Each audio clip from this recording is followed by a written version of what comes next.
Thank you. Thank you so much. It is great to be with you. It seems like every time I come to Dixon, it's like this. It's beautiful out. So I love coming to Dixon, love being with you. This is such a great community, wonderful area.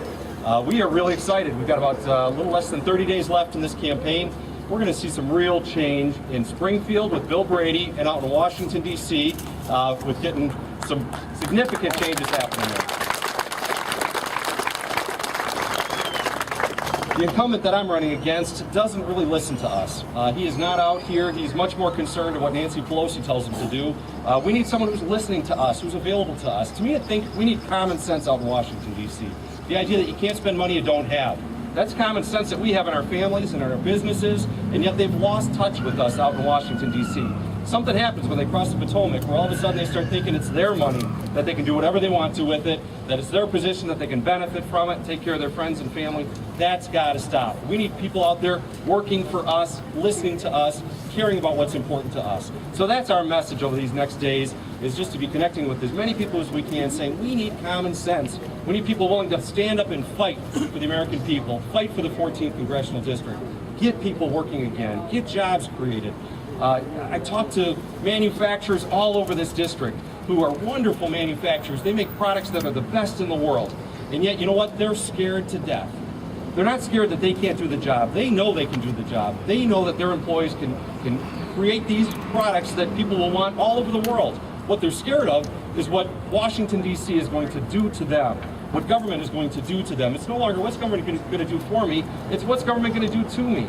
And it's absolutely upside down. They have no idea what their taxes are going to be. They have no idea how much health care is going to cost them. They don't know how much their property is going to be worth item after item after item that the federal government is putting out there that's destroying the ability to create more jobs. So we need to change that.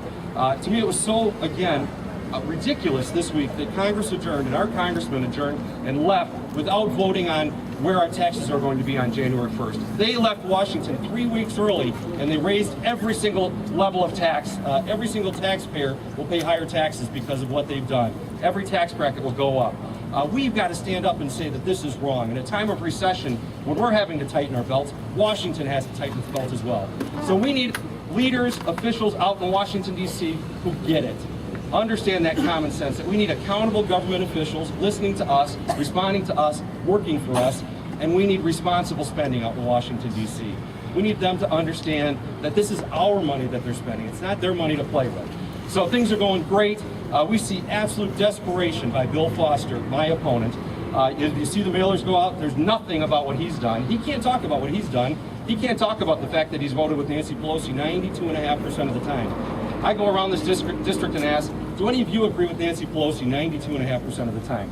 I haven't met one yet, but Congressman Foster does. Our representative in Washington does. We've got to change that. He's lying about my record. I'm opposed to taxes. I'm the only one who signed a pledge that I will not raise taxes. We've got to lower taxes.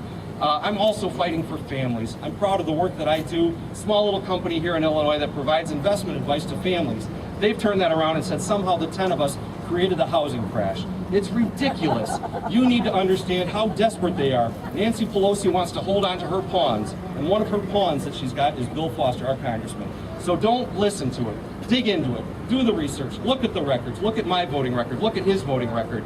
Any day of the week, I will have you take a look at our two records and see that I mean what I say, and I say what I mean. Exactly the opposite with the incumbent there. So thank you for being here. Thank you for supporting Bill Brady. I've worked with Bill in the House and in the Senate.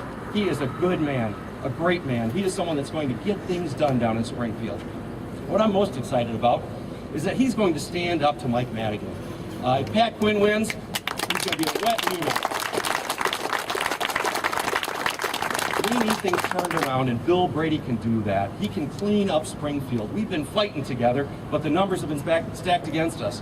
I served with Bill in the state Senate there, and I served with Tim Bivens, great friend of mine, wonderful supporter.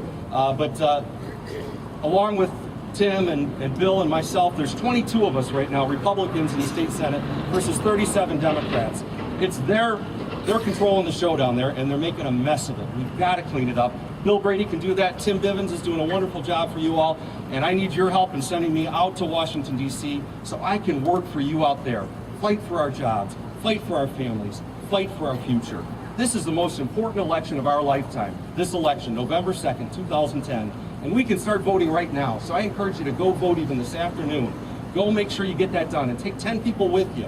We got to send a message throughout Illinois and throughout America that we're fed up. We want our country back. And we can get our country back by winning back the 14th Congressional District and winning back America. God bless you all. Let's support Republicans, conservatives, people fighting for us this time. Let's turn things around and let's win back our country. God bless you all. Thank you so much.